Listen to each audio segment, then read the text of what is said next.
Drop sensor and motherboard removal. Machine power failure.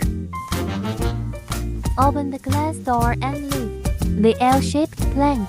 Note the light line under the board at the hole. After lifting the board slightly, remove the light wire connections. Remove 4 screws to remove the drop sensor. Drop sensor installation tutorial.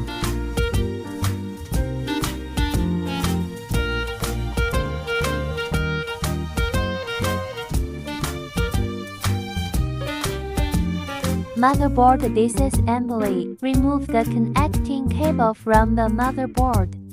Toggle outward to unplug the power cord. Please don't remove it by force. Unscrew the 5 screws that hold the motherboard in place.